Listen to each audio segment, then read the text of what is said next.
You, and only you, a guide to building a life that feels like home.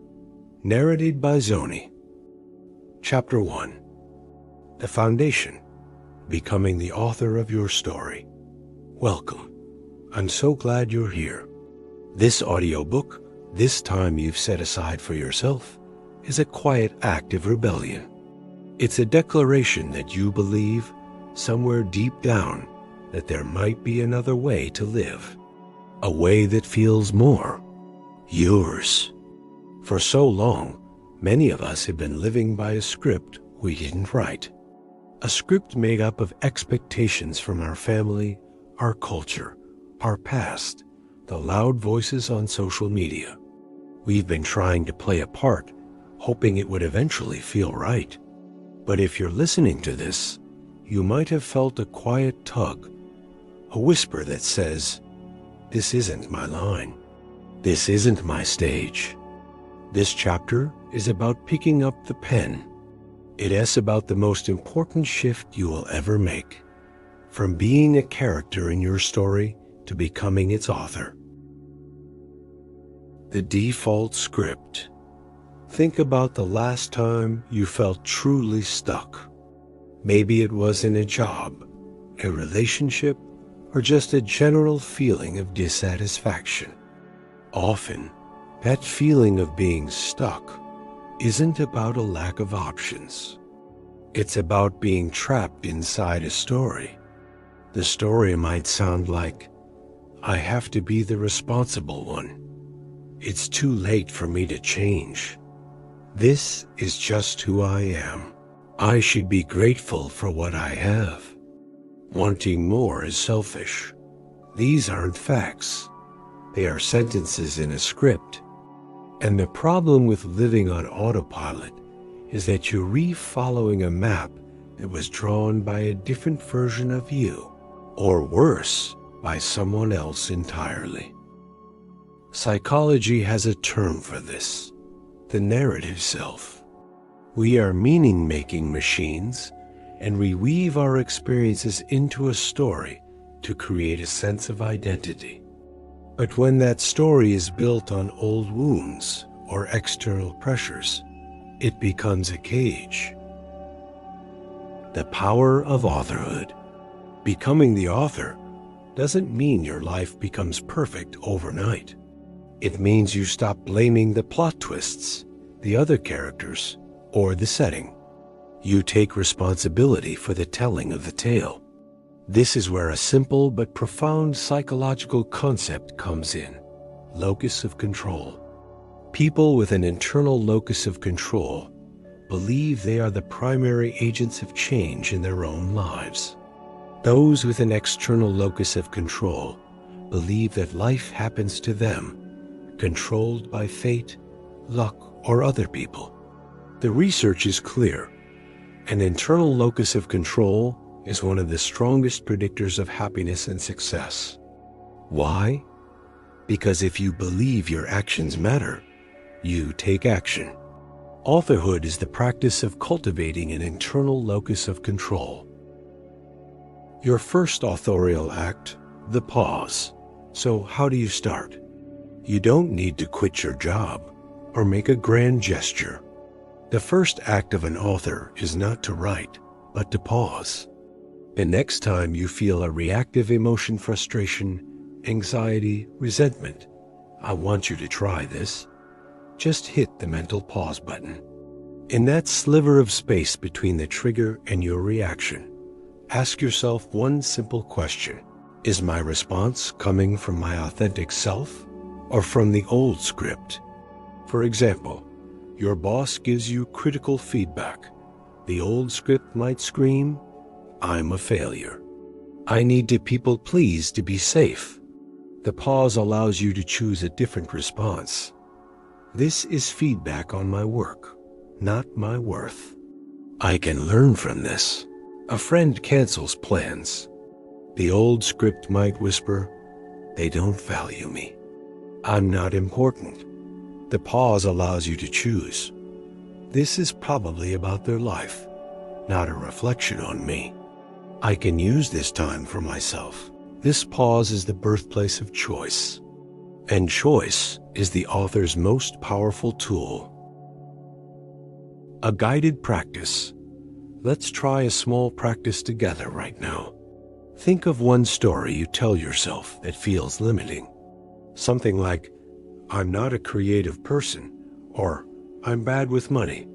Got it? Now, I want you to gently edit that story. You don't have to believe the new version yet. We're just practicing the act of editing. Take the old story, "I'm not a creative person." Now, let's add a single powerful word. Edit it to, "I'm not a creative person, yet." Feel the difference? The first is a life sentence. The second is a story in progress. Or, try this edit. Change, "I'm bad with money," to, "I am still learning how to manage my money with confidence." You are not changing the facts of your past. You are changing the meaning you assign to them. You are moving from a fixed mindset to a growth mindset. You are, in a very real way, rewriting your brain's neural pathways with every conscious edit. The journey ahead. In the chapters to come, we will fill your author's toolkit. We'll learn how to silence the critical inner editor, how to find your true north with your values, and how to build the resilience to handle the inevitable plot twists. But for today, just practice the pause. Practice noticing the old scripts. You don't have to tear them up. Just acknowledge them. Say, there's that old story again." In that acknowledgement, you have already begun to write a new one. Remember, you are never meant to just act out a part. You are meant to write the play, design the set, and choose your fellow players. You are meant to be the author. Thank you for listening. I'll see you in the next chapter. Chapter 2. The Architecture of Self, Unbuilding to Rebuild.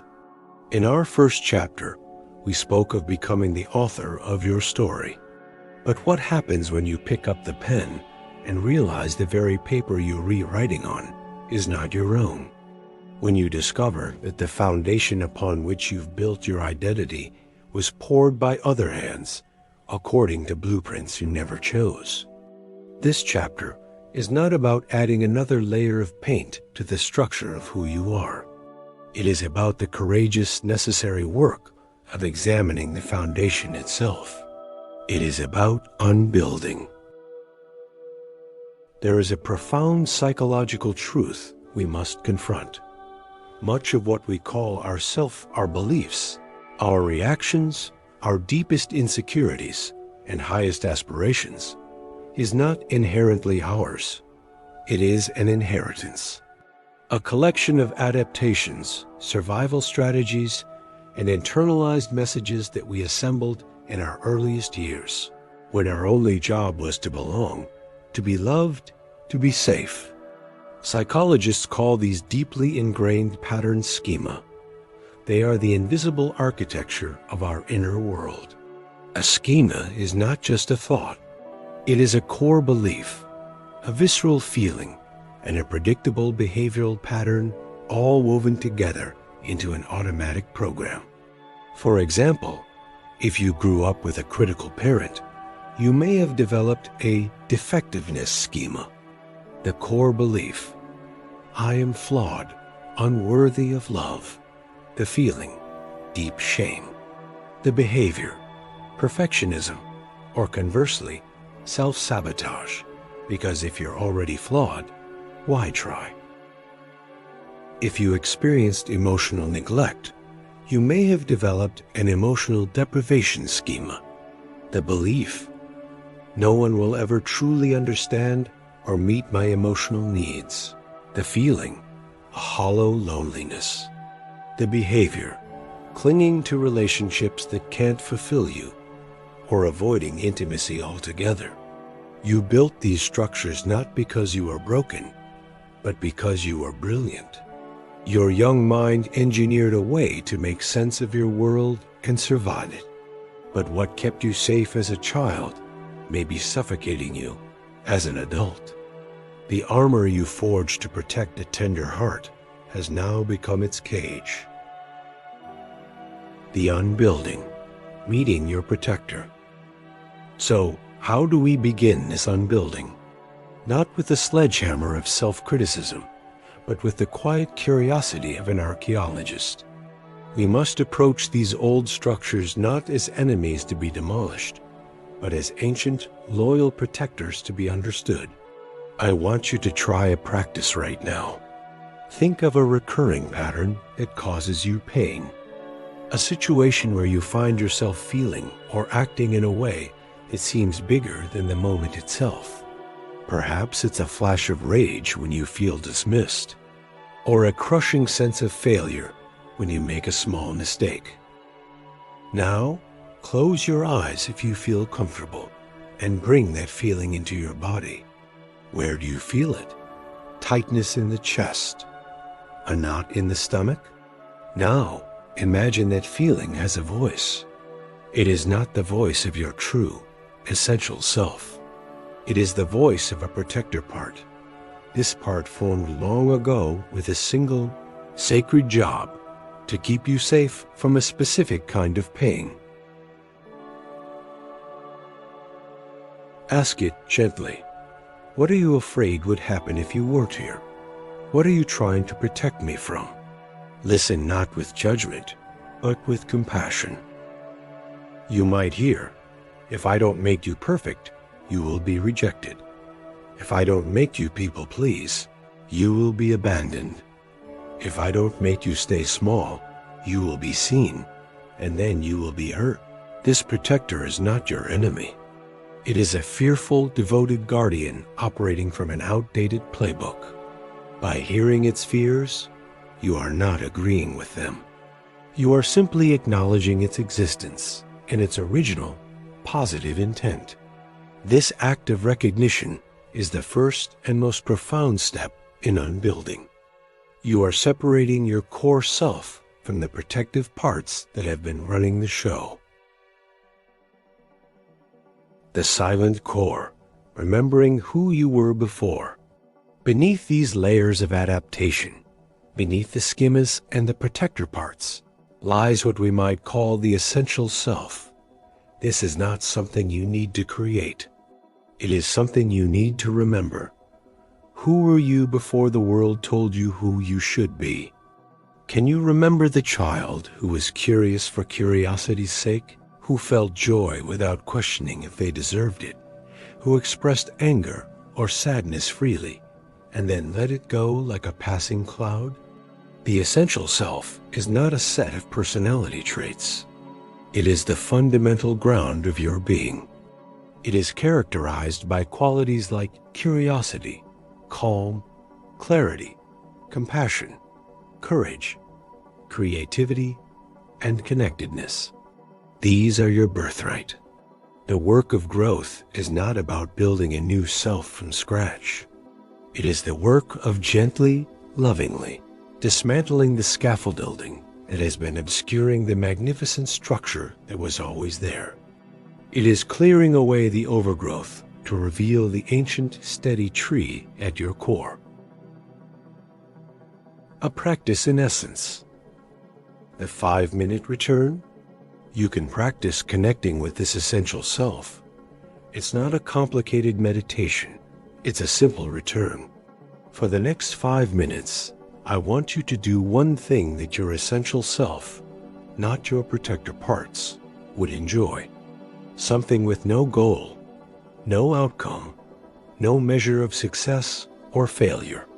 It could be stepping outside and feeling the sun or the wind on your skin, with no need to take a photo or describe it. Doodling on a piece of paper without any intention of making art. Simply listening to a piece of music and feeling it in your body. During this time, if a protector part pops up to say, "This is a waste of time," or "You should be doing something productive," thank it for its concern. Acknowledge its fear, and then gently return to your chosen activity. In these small moments, you are not building a new identity. You are practicing being the identity that was always yours. You are sending a message to your entire psyche. I am here. I remember. I am taking the helm back now. Looking ahead, this unbuilding can feel unsettling. It requires us to question everything we thought we knew about ourselves. But in this space of unknowing lies your greatest freedom. In our next chapter, we will explore what to do with this newfound space. We will move from unbuilding to conscious creation as we learn to construct a life not on the shaky ground of old fears, but on the solid bedrock of your deepest, most authentic values. But for now, just be with the question. Just practice noticing the architecture. Be gentle with the protectors. And in the quiet moments between thoughts, listen for the whisper of your essential self. It has been waiting a long time for you to come home. Thank you for listening.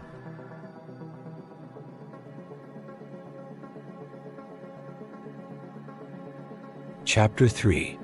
The Compass and the Map. Living by Design, not Default.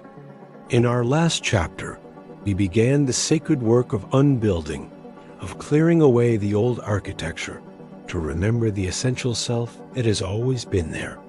But once we create this space, a new and vital question arises. How do we now build a life that is truly our own? Not one built on the rubble of old expectations, but one constructed with conscious choice on a foundation of truth? This is the difference between living by default and living by design. And to do this, you need two things: a compass and a map. Your values are your compass. They are your true north, the deep, enduring principles that give your life direction and meaning. Your goals and actions are your map, the specific, tangible steps you take to move in that direction. Most of us spend our lives following someone else's map, chasing goals that society or our past tells us we should want, only to find that when we arrive, the destination feels empty. That's because we never stop to consult our own internal compass. The psychology of value. What truly moves you? In psychology, particularly in acceptance and commitment therapy, values are not feelings. Feelings are the weather, they come and go. Values are the climate, the deep, steady, guiding principles of your life. They are verbs, not nouns. They are how you want to behave on an ongoing basis, not what you want to get or feel. For example, being successful is a vague, external noun. It's a destination. Acting with integrity, pursuing mastery, and contributing to others are values. They are the quality of the journey itself. Connecting to your values is a revolutionary act because it transfers the source of your worth from the external world, achievements, approvals, acquisitions, to your own chosen actions. Your self-esteem becomes rooted not in what you achieve, but in how you live. This is the bedrock of unshakable self-belief. A guided practice, the eulogy exercise. One of the most powerful ways to uncover your core values is to project yourself to the end of your life. This isn't morbid, it's clarifying. It cuts through the noise of what you think you should care about and reveals what you deeply care about. If you feel comfortable, close your eyes. Imagine your own funeral, not the details, but the people who mattered most in your life. They are standing up, one by one, to speak about you. They are not talking about your job title, your net worth, or your possessions. They are talking about your character, how you made them feel, the impact you had on their lives. What do you hope they are saying? Do you hope they say they were always authentic and true to themselves? Then authenticity is a core value. Do you hope they say they made me feel seen and loved? Then connection or compassion is a core value. Do you hope they say they never gave up and faced challenges with courage? Then courage or perseverance is a core value. Open your eyes. The qualities you just identified, that is your compass. That is what truly matters to you. Write them down. These are not vague ideals. These are your design specifications for a life of meaning. From compass to map, the art of valued action. A compass without a map is just a pretty instrument. A value without action is just a nice idea. The magic, the alchemy of transformation, happens when you connect the two through what is called valued action. A valued action is a concrete, specific step you take that is consciously aligned with one of your core values. It can be small. In fact, it should be small, especially at first.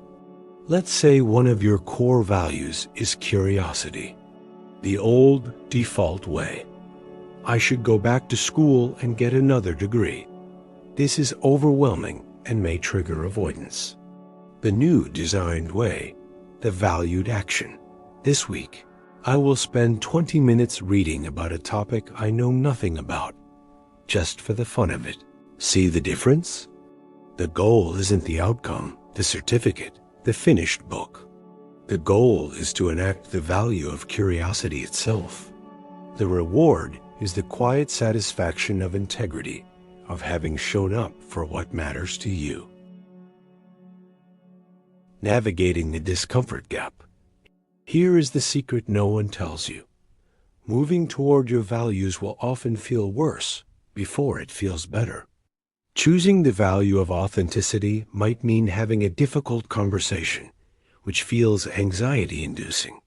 Your brain, your protector parts, will scream that this is a sign you're on the wrong path, but it's not. This discomfort is the friction of growth. It's the feeling of your old constricting shell cracking open to make room for something new.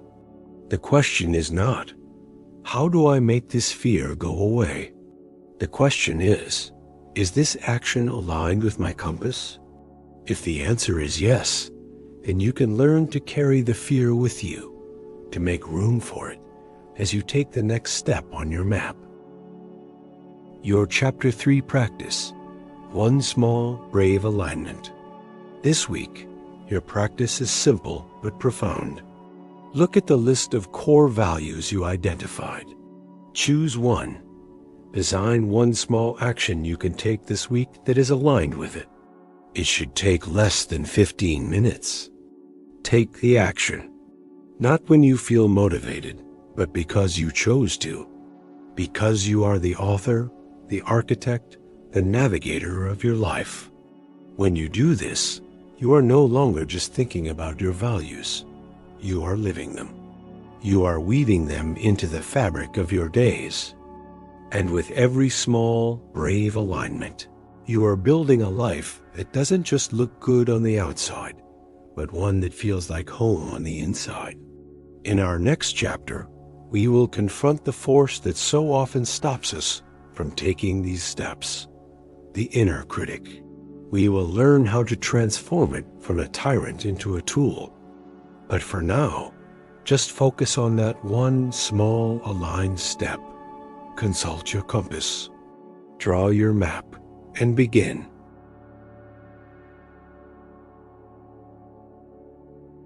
Chapter 4. The Alchemy of Attention.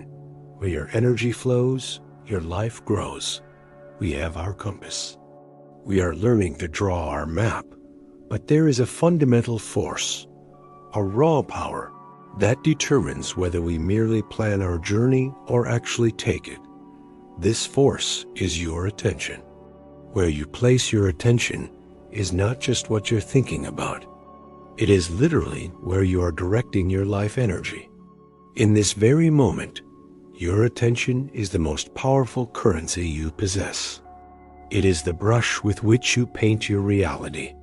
And most of us, without realizing it, have given our brushes away. The psychological trap, the negativity bias. To understand why, we must meet a fundamental feature of your brain's operating system, the negativity bias.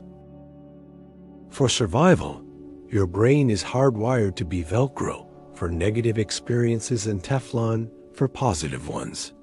A single criticism can outweigh a dozen compliments. A moment of fear can eclipse hours of peace. This isn't a flaw, it's an ancient inheritance. Your ancestors survived by remembering where the poisonberry bush was, not by savoring the taste of every safe one. But in our modern world, this bias creates a profound distortion. It pulls our attention, like a gravitational force, toward worry, regret, comparison, and fear. We become archaeologists of our own suffering, endlessly sifting through the debris of what went wrong, while the landscape of what is good and possible lies fallow, unnoticed. We are not failing to build the life we want because we lack capability. We are failing because our attention is perpetually mortgaged to the past and the future, to problems and lacks, leaving nothing left to invest in the present moment where creation actually happens. The practice, noticing the auction of your mind. I want you to try something. For the next 60 seconds, just notice where your attention goes. Don't try to control it, just watch. Did it go to a sound? A bodily sensation? A memory? A worry about something later? A thought about this exercise itself? This is the constant, silent auction happening in your mind. Every moment, your attention is being bid on by the past, regret, nostalgia, resentment, the future, anxiety, planning, fantasy, the present moment, the actual feeling of your breath, the sight of this room, the sound of my voice.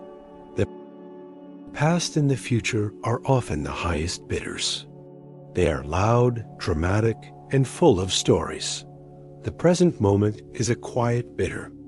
It doesn't shout. It simply is. To place your bid on the present requires a conscious, deliberate choice. The alchemy, from passive consumption to active creation. When you consciously direct your attention, you perform an alchemy. You transform passive consumption of your experience into active creation of it. Let's make this practical. Think of a problem or a worry that has been consuming your attention. Now, I want you to engage in a simple act of alchemy. We are going to shift your attention through 3 different lenses. First, bring your attention to the problem itself. Notice the story, the feelings, the physical sensations. Acknowledge it fully. Spend 20 seconds here. Pause for 20 seconds. Now, deliberately shift your attention to the possibility within or around the problem. Ask yourself, what is one small step I could take? What is one thing I'm learning from this? What is a strength this is forcing me to cultivate? Even if it feels tiny, find a sliver of possibility. Spend 20 seconds here. Pause for 20 seconds. Finally, consciously pivot your attention to something completely unrelated that brings you a sense of peace or engagement. The feeling of your feet on the floor, the color of the sky out the window, a memory of a person who makes you feel safe. This isn't avoidance. This is resource building. You are collecting calm, Spend 20 seconds here. Pause for 20 seconds. You have just taken the same situation, and by consciously redirecting your attention, you have changed your relationship to it. You are no longer drowning in the problem. You are observing it, mining it for growth, and then returning yourself to a state of balance. This is the essence of empowered living. Cultivating your garden of attention. Your attention is like a garden. You cannot stop weeds from growing, but you can choose which plants to water and cultivate. Your daily practice is this. Throughout your day, pause and ask this question. Right now, where is my attention? And is this where I choose to place my life energy? If you find it tangled in the weeds of a past mistake, gently bring it back to the present sensation of your breath. If you find it lost in the thorny bushes of future worry, guide it to one small, actionable step you can take today. This is not about positive thinking. It is about purposeful attention. It is about reclaiming your brush. When you do this, you will discover a profound truth. Your life expands in the direction of your most consistent, focused attention. Where your energy flows, your life truly grows. In our next chapter, we will explore the architecture of time itself, how to build a life structure that supports, rather than depletes, this precious resource of attention. But for the rest of today, just be the gentle, curious watcher of your own mind. Notice the auction. And whenever you remember, place your bid on the quiet, powerful, creative reality of the present moment.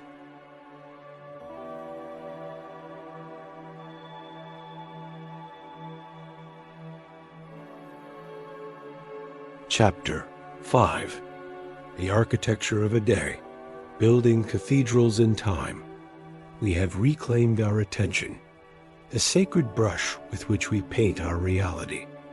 But a brush needs a canvas. And the canvas of our lives is time. How we structure our hours is the ultimate expression of our values. It is the physical manifestation of our inner world.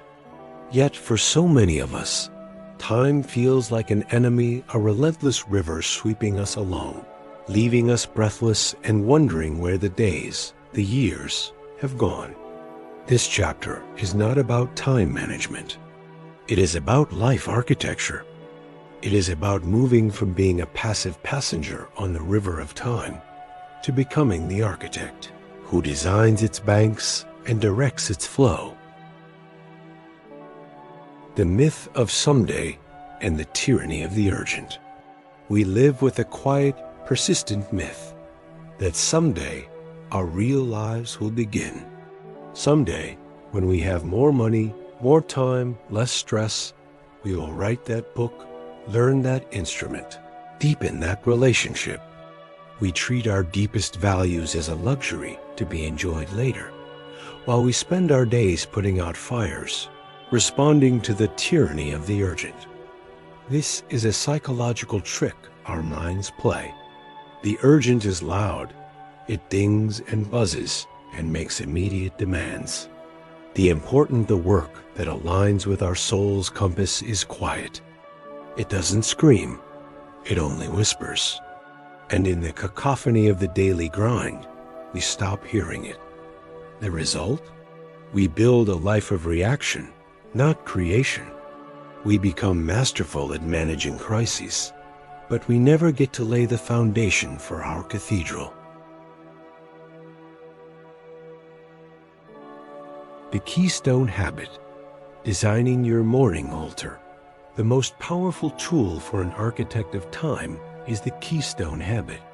This is a single consistent practice that, like the keystone in an arch, holds your entire day in place. It sets a trajectory of intention. For most of us, the single most impactful keystone is the first hour of the day. This is your morning altar, a sacred space and time that you design, before the world's demands come knocking. I am not prescribing a specific routine. I am inviting you to design your own. The only rule is that it must be for you, and you alone. It is a daily appointment with your essential self. Ask yourself, what 2 to 3 small actions, if done consistently every morning, would send a powerful message to your psyche that you are the priority? It might look like 5 minutes of silence, just breathing, 3 pages of longhand writing, emptying your mind onto paper, 10 minutes of moving your body, not to punish it, but to thank it, reading a page of something that inspires you. This is not about productivity. It is about sovereignty. It is about beginning the day as the author of your story, not the first responder to someone else's emergency. A guided practice, the time-blocking ritual. Now, let's extend this architecture to your entire day. We will engage in a practice called time blocking. This is not about filling every minute with tasks. It is about creating intentional containers for different types of energy. If you can, get a pen and paper or open a note on your phone. First, identify your non-negotiables. These are the pillars of your day: sleep, work hours, meals. Now, look at the open spaces. Instead of a long, overwhelming to-do list, we will assign our values a time slot. For example, if one of your values is creativity, you might block 8 o'clock to 8:45 p.m. on Tuesdays and Thursdays as creative play. No agenda, just exploration. If your value is connection, you might block 7 p.m. on Wednesday as call mom or date night. If your value is growth, you might block 7:30 to 8 a.m. on weekdays as learning hour. The most crucial block of all, unscheduled space, white space on the canvas. This is the home for spontaneity, for rest, for the unexpected beauty of an unscripted moment. A schedule with no white space is a cage, not a creation. The sanctuary of enough. As you build this architecture, you will inevitably confront the voice of not enough. You didn't do enough. You didn't achieve enough. Your blocks weren't productive enough. This is where we must build the final, most important room in our cathedral of time, the sanctuary of enough. At the end of each day, I want you to practice a simple ritual. Ask yourself not, what did I cross off my list? But, did I live today in a way that was aligned with my compass? Did I protect what was precious? If you honored your morning altar, that is enough. If you showed up with kindness in one difficult moment, that is enough. If you protected 15 minutes of white space to just be, that is enough. Your worth is not measured in outputs. It is inherent. Your schedule is not a measure of your value. It is a servant to your values. Your new blueprint. Your life is not a series of days to be gotten through. It is a cathedral you are building, one intentional hour at a time. The bricks are your morning rituals, the arches are your time-blocked values, and the sanctuary is your unshakable, knowing that you are already enough. In our next chapter, we will explore the final, essential element: how to share the cathedral you are building, how to connect deeply with others without losing the self you have worked so hard to find. But for now, just look at tomorrow, not as a threat, but as a blank canvas. How will you design it? What will you place on your morning altar? What single value will you give a home in your schedule? You are the architect. The time is now. Chapter 6. The Art of Sacred Boundaries, where you end and I begin. We have become architects of our inner world and of our time. We have a compass, a map, and a daily structure that honors our essence. But there is one final crucial skill that determines whether the life we are building can stand firm, or whether it will crumble under the weight of other people's needs, expectations, and demands. This is the art of the sacred boundary. A boundary is not a wall. It is not built from fear or rejection. A boundary is the conscious, compassionate act of defining where you end and another person begins. It is the recognition that your energy, your time, your emotional landscape, these are sacred territories, and you are their rightful guardian. The psychological roots. Why boundaries feel so dangerous. To understand why setting boundaries can feel so terrifying, we must return to our earliest blueprints. As children, our survival depended on connection. To be separated, to be told no by a caregiver, could feel like a threat to our very existence. We learned that to be good, to be loved, we had to be compliant, to mold ourselves to the expectations of others. That childhood survival strategy becomes the adult's prison. The fear that once said, "If I say no, I will be abandoned," now whispers, "If I set a boundary, I will be seen as difficult, selfish, unlovable." This is the core wound that boundaries expose. The fear that our authentic self is not worthy of love. So we trade our truth for a false sense of security until we are so depleted that we have nothing left to give, even to ourselves. The 3 languages of boundaries. Boundaries are not one size fits all. They speak different languages depending on the territory they protect. Let's explore 3 essential dialects. First, the boundary of time and energy. This is the most practical. It is the no that protects your focus, your rest, your priorities. What it sounds like: I can't take that on right now. I need to end this conversation here. My evenings are reserved for my family. Second, the boundary of emotional space.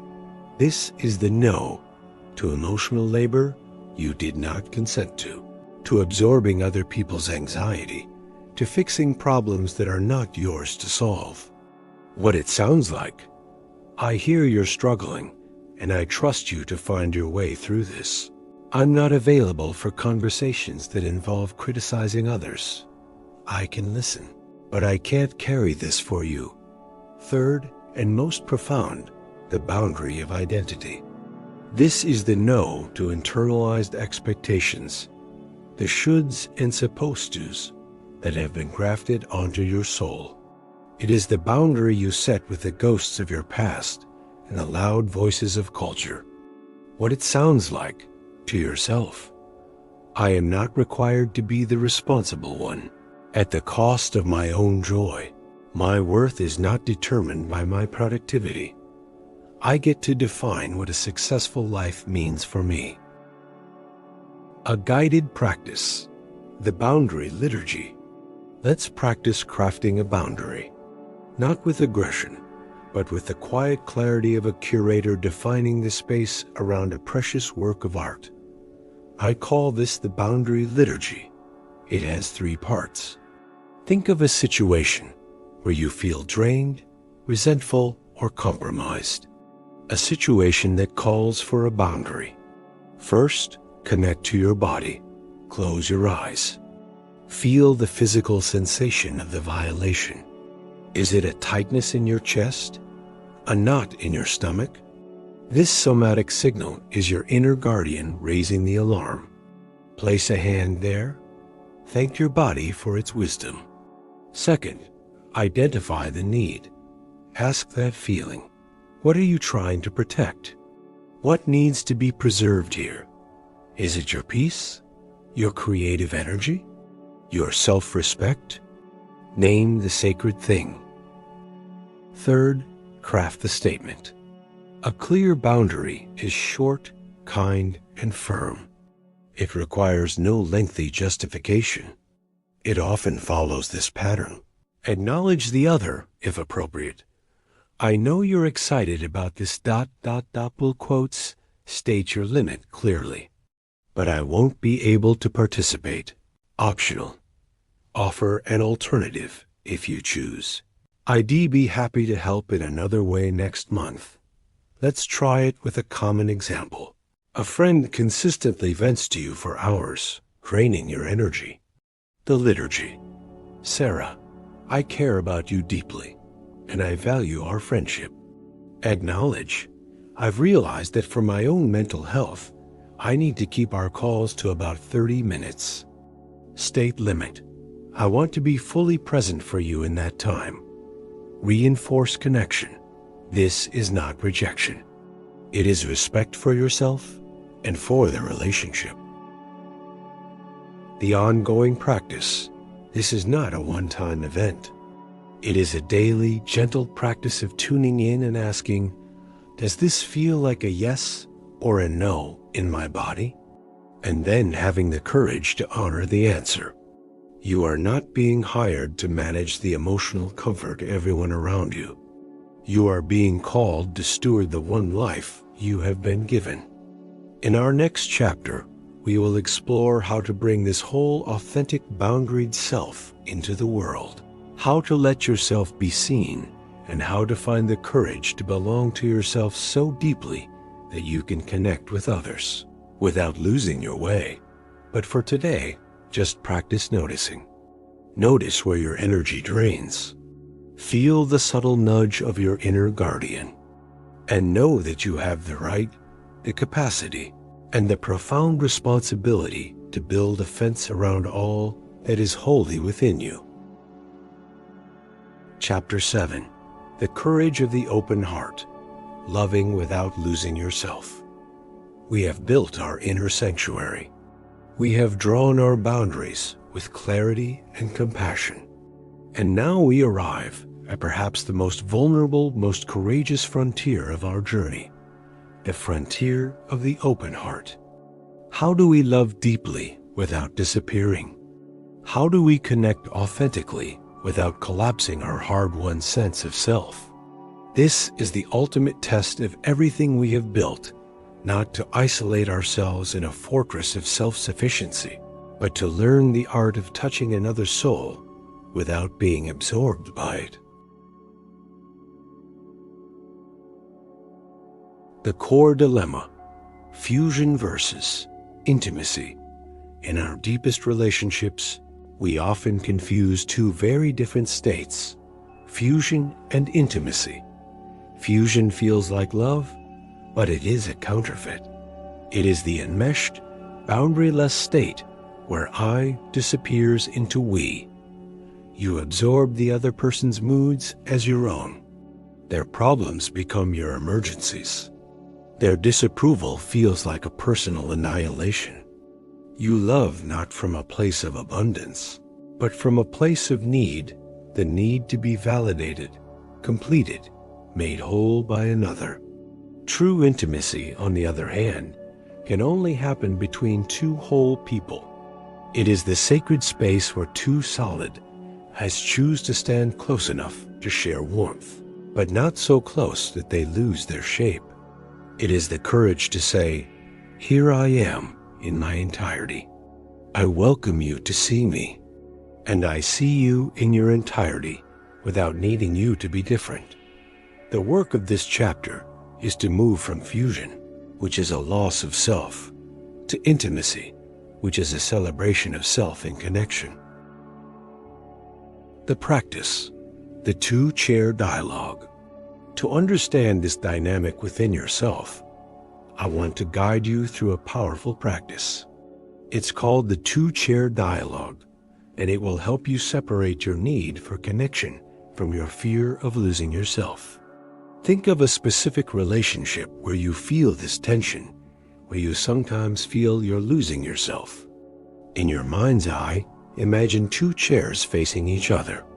In the first chair, I want you to place the part of you that desperately seeks connection. This is the part that wants to be loved, to belong, to be seen as good. Let this part speak. What is it afraid of? It might say things like, if I'm not what they need, they'll leave me. It's my job to make them happy. My needs are too much. I should be quieter, smaller, easier. Listen to this part with compassion. It developed to keep you safe in relationship. Now, shift to the second chair. This is the part of you that fiercely protects autonomy. This is the part that needs to be authentic, to have boundaries, to say no. Let this part speak. What is it afraid of? It might say, if I give an inch, they'll take a mile. I will disappear if I keep accommodating. My creativity and my energy are being suffocated. Now, return to the first chair. How does the connection part respond to the autonomy part? Then return to the second chair. Let them have a conversation. The goal is not for one part to win. The goal is for your core self, the wise, compassionate leader, to listen to both and say, I hear you. I need both of you. We can have deep, loving connection, and we can have clear, strong autonomy. They are not enemies.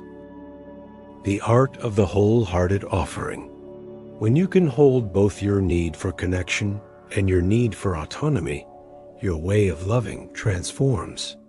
You stop making covert contracts, the unspoken agreements of, I will do this for you, and in return, you will make me feel secure, loved, valued.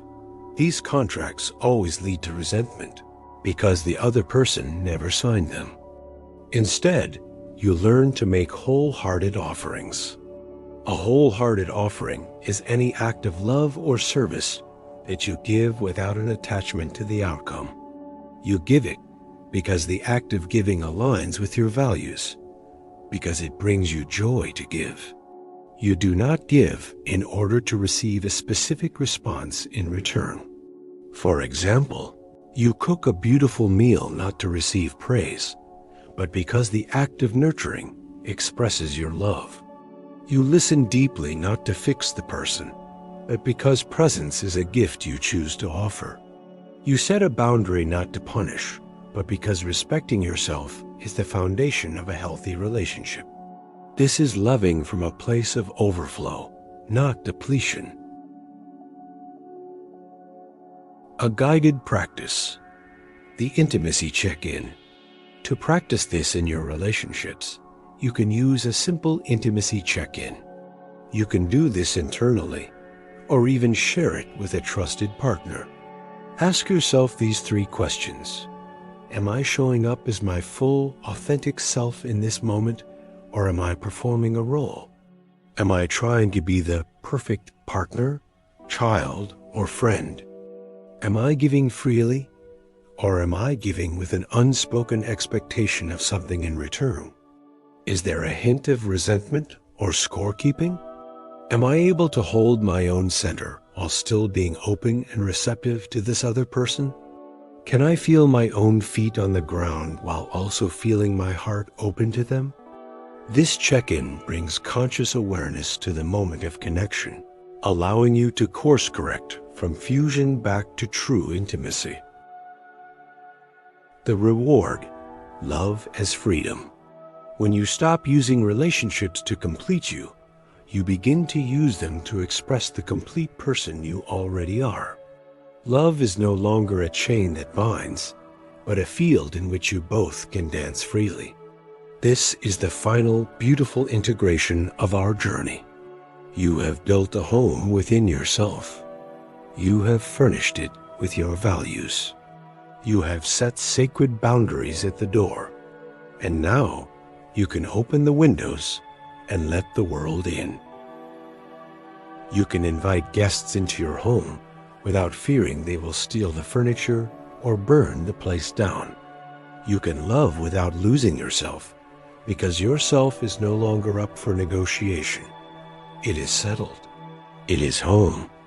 In our final chapter, we will bring all of these threads together into a single, sustainable practice for a lifetime, the art of coming home to yourself, again and again, no matter what life brings. But for now, just sit with this question. In your most important relationships, what would it feel like to love from a place of wholeness instead of a place of need? Chapter 8, The Symphony of Imperfection, Making Peace with the Unfinished Masterpiece. We have built. We have bounded. We have learned to love from a place of wholeness. And yet, a quiet whisper may remain. A voice that says, yes, but I'm not there yet. I still get it wrong. I am not finished. This chapter is an embrace of that whisper. It is a love letter to the unfinished, the imperfect, the gloriously human work in progress that you are. The ultimate freedom is not in achieving a state of flawless completion, but in making peace with the beautiful, ongoing symphony of your becoming.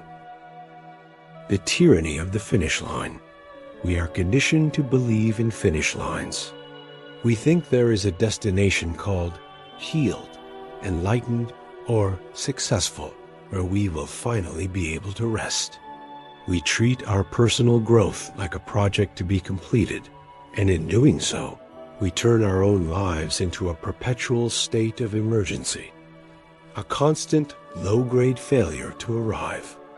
Psychology reveals a powerful force at play here. The arrival fallacy, the belief that when we achieve a certain goal, we will achieve lasting happiness.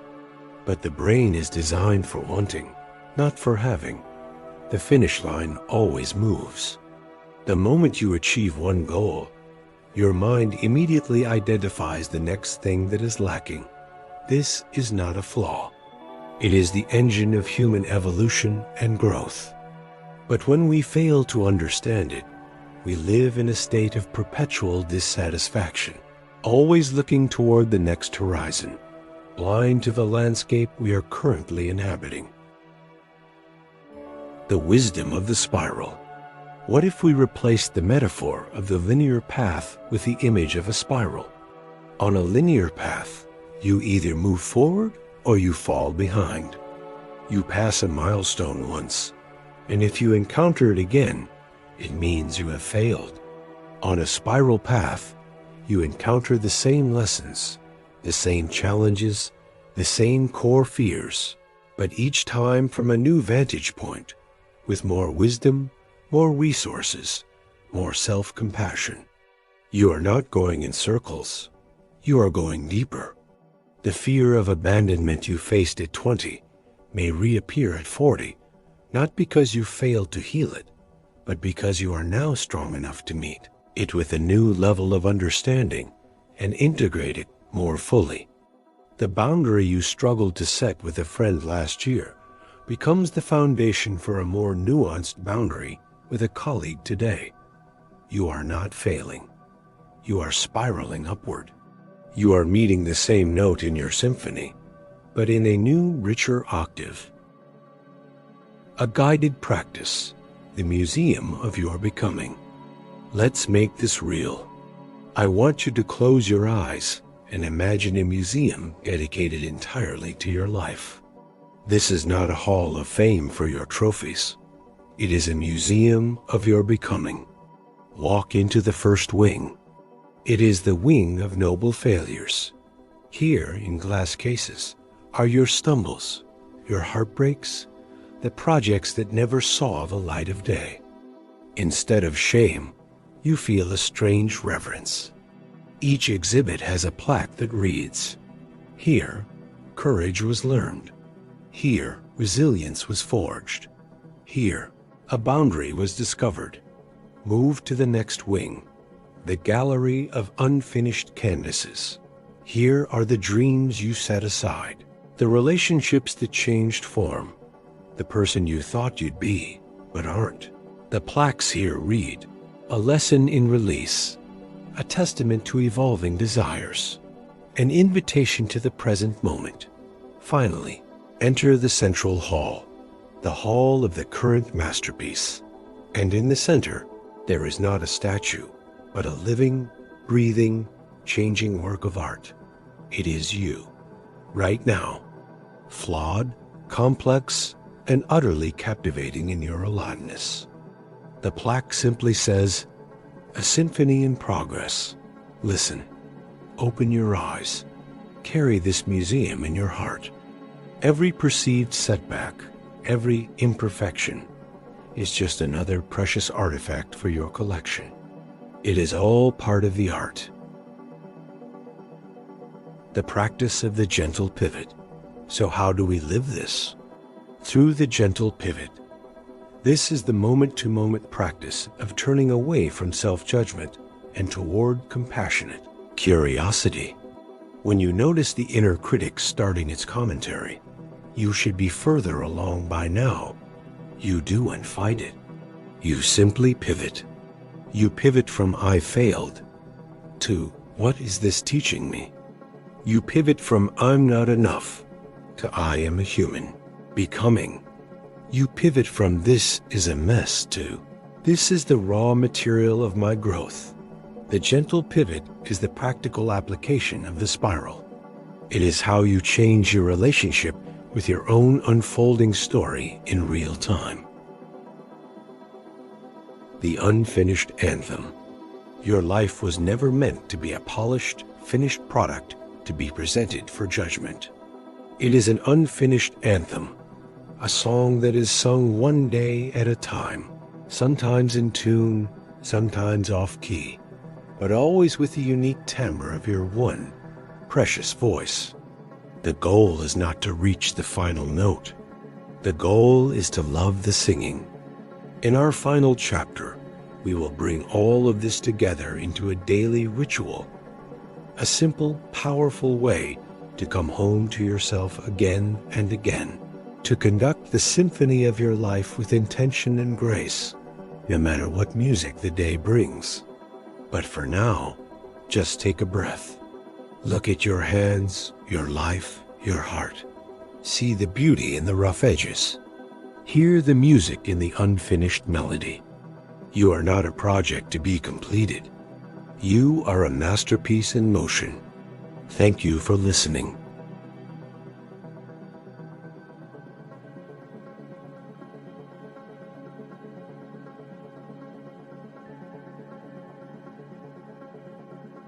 Chapter 9.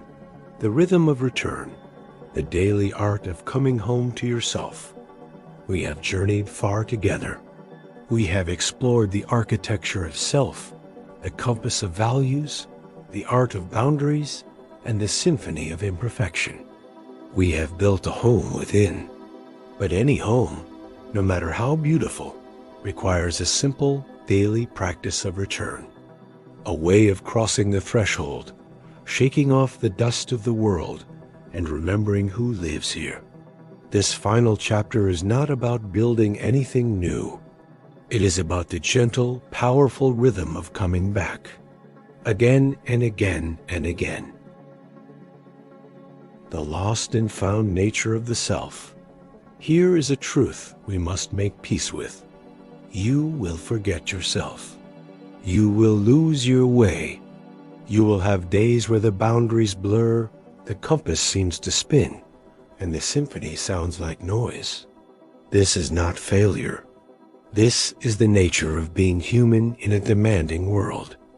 The goal of a spiritual or psychological practice is not to achieve a state of perpetual enlightenment or unshakable calm. The goal is to shorten the distance between losing your way and finding your way back. To make the path of return so familiar that you can walk it even in the dark.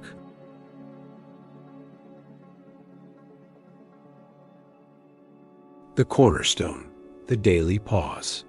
The entire practice of return can be distilled into one essential habit, the daily pause. This is not another item for your to-do list. It is the space between the items. It is the intentional breath before you speak, the moment of feeling your feet on the floor before you enter a room, the 3 seconds of silence you take before you react. The daily pause is a pocket of sovereignty you carve out of the stream of time. In this pause, you ask the only question that ever really matters. Am I here? Let's practice it right now. Wherever you are, whatever you're doing, just pause. Pause for 5 seconds of pure silence. Notice the air on your skin, the weight of your body on the chair, the sounds in the room. Don't judge them, just notice them. In this pause, you are not your thoughts. You are not your to-do list. You are the awareness behind it all. You are the one who is having the experience. This is the ground of your being. This is home. The 3 anchors of return. Within this daily pause, you have 3 anchors you can always reach for. You don't need all 3. Just one is enough to tether you back to yourself. Anchor 1, the body. This is the fastest way home. Your body is always in the present moment. The practice, feel your feet. Really feel them. The weight, the connection to the ground. Or take one conscious breath, feeling the full inhale and the full release of the exhale. Your body is your most immediate, always available sanctuary. Anchor 2, the senses. This pulls you out of the story in your head and into the reality of your environment. The practice. Name one thing you can see, one thing you can hear, one thing you can feel. Not as a list, but as an experience. See the color. Hear the texture of the sound. Feel the sensation. This is the 3-2-1 method, a lifeline to the present. Anchor 3, the heart. This connects you to your core purpose. The practice. Place a hand on your heart. Ask gently, what matters right now? Not what is urgent, but what is important. The answer is often simple. Kindness, patience, courage, truth. Let that value guide your next action. Weaving the ritual. A day in the life of return. Let's see how this looks woven into the fabric of a day. Morning pause. Before you check your phone, 60 seconds of silence. Anchor in the body. Set an intention for the day. Not a goal, but a quality like curiosity or ease. Threshold pauses. Before you walk into a meeting, start the car, or enter your home. One conscious breath at the threshold. A moment to arrive. Evening pause. Before the day dissolves into night, a 5-minute review. Not of productivity, but of alignment. When did I feel most myself today? When did I feel distant from myself? No judgment, just noticing. This is not about adding more tasks. It is about infusing the tasks you already have with the quality of your conscious presence. The lifelong conversation. This work is not a course you complete. It is a conversation you begin. A lifelong, loving, sometimes challenging, but always rewarding conversation with the most important person you will ever know, yourself. You will have brilliant days where you feel like the author, the architect, the composer, and you will have days where you feel like a lost child. On both days, the practice is the same. Pause, breathe, feel your feet, ask, "Am I here?" and listen for the answer. The miracle is not in never getting lost. The miracle is in the remembering that you already know the way home. You have everything you need. The compass is in your values. The map is in your actions. The key is in your breath. This is your life. This is your home. Welcome back.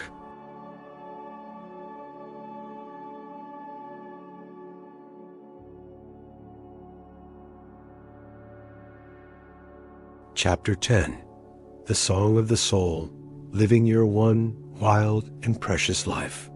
And so we arrive here, not at an end, but at a new beginning. We have gathered the tools, learned the maps, and built the inner sanctuary. We have practiced the gentle art of return. Now, there is only one thing left to do. The most simple and the most profound thing of all, to live. This final chapter is an invitation to step out of the workshop of self-improvement and into the grand, messy, breathtaking cathedral of your actual life. To stop building your home and to start living in it fully, freely, and unapologetically.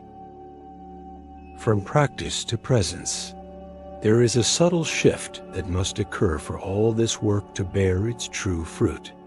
It is the shift from seeing these tools as practices to experiencing them as presence. You are not a mechanic constantly tuning the engine of your soul. You are a driver, and the road is calling. The goal is never to have the perfect inner world, but to have a vibrant, engaged, and meaningful outer life, guided by the wisdom of that inner world. The boundary is not a rule you have to remember. It is a felt sense of respect for your own energy. The value is not a concept you consult. It is the natural direction your feet want to walk. The pause is not an exercise. It is the space from which your most authentic responses naturally arise. When this shift happens, the work disappears, and all that is left is you living. The antidote to a life of waiting.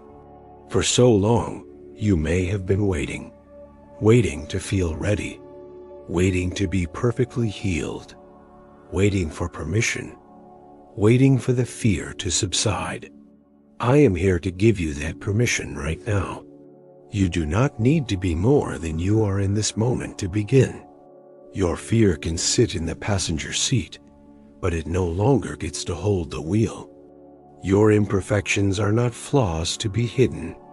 They are the very textures that make your life a unique work of art, different from any other that has ever existed or will ever exist. The poet Mary Oliver asked, "Tell me, what is it you plan to do with your one wild and precious life?" The answer is not a 5-year plan. The answer is today. It is in the conversation you choose to have, the small risk you choose to take, the moment of beauty you choose to notice, the boundary you choose to honor. Your life is not a noun. It is a verb, and it is sung in the present tense. The daily dedication. Let's close with one last practice. This is not a tool for fixing, but a ritual for dedicating. You can do this each morning. Find a comfortable position. Close your eyes. Bring to mind the person you have worked so hard to become.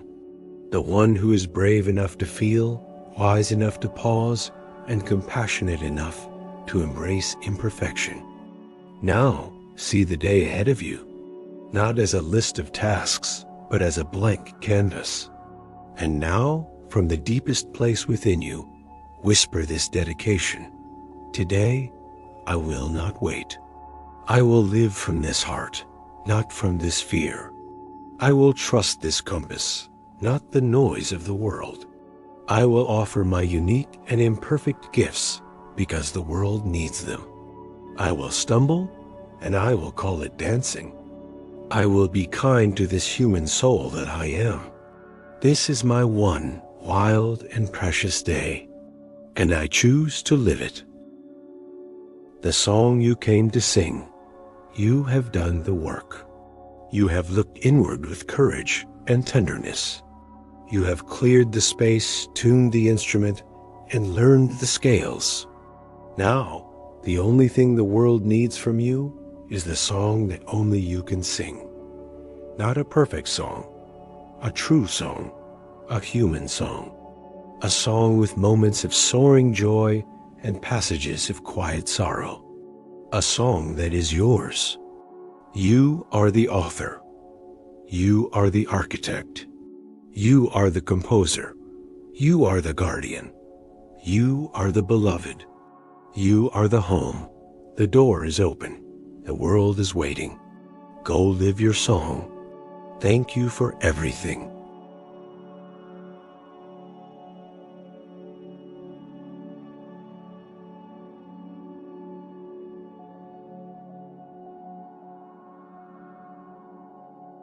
Epilogue: The Caretaker's Manual, a Lifelong Guide Tending Your Inner Home. If the previous chapters were the blueprint and the construction of your inner home, then this epilogue is the Caretaker's Manual. A home, no matter how beautifully built, requires ongoing care. Seasons change, storms arrive, dust settles. This is not a sign of poor construction, but the nature of any lived-in space. This is a short, practical guide for the rest of your life, a reminder of how to tend to the sanctuary you have worked so hard to build. The seasonal checklist. Your inner world has seasons. There are summers of expansion and growth, autumns of release, winters of quiet introspection, and springs of new beginnings. It is wise to perform a gentle check-in with these natural cycles. In spring, expansion, ask, what new curiosity is wanting to bloom? Where can I create more space for joy? This is a time to open the windows, to air out the old, and plant new seeds, however small. In summer, action, ask, what needs my energy and focus? How can I protect my peace while being engaged in the world? This is a time to maintain your boundaries fiercely, ensuring your resources aren't depleted. In autumn, release. Ask, what is no longer serving me? What belief, habit, or commitment can I let fall away? This is a time for the gentle art of letting go, of creating space by shedding what is finished. In winter, rest.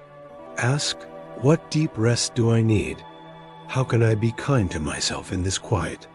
This is not a time for force, but for acceptance. It is a time to stoke the inner fireplace and simply be. You will move through all these seasons, often many times in a single year. The goal is not to live in perpetual summer, but to learn the unique wisdom and required care of each one. The daily touch-ups. A home doesn't need a full renovation every day. It needs small, loving touch-ups. These are the non-negotiable 5-minute practices that keep the foundation strong. The morning alignment. Before the world intrudes, 1 minute of silence, 1 conscious breath, 1 whispered intention for the day. This is turning on the lights in your home before your guests arrive. The midday grounding. When you feel the world pulling you off center, feel your feet on the floor. Name 1 thing you see, 1 thing you hear. This is the equivalent of touching the wall of your home to remember where you are. The evening release. Before sleep, a moment of gratitude or a simple review. What served me today? What can I release? This is the gentle act of locking the door, turning out the lights, and settling in for the night, allowing the day to be complete. This is your home. You are its only permanent resident. You are also its architect, its builder, and its most loving caretaker. There is no final exam. No one is coming to grade you on its upkeep. The measure of your success is not the house's size or its comparison to others, but the simple, profound sense of peace you feel when you cross its threshold and whisper to yourself, I am home. You have everything you need. The tools are in your hands. The blueprints are in your heart. The care of this one, precious life, is your greatest responsibility and your most sacred joy. Go in peace.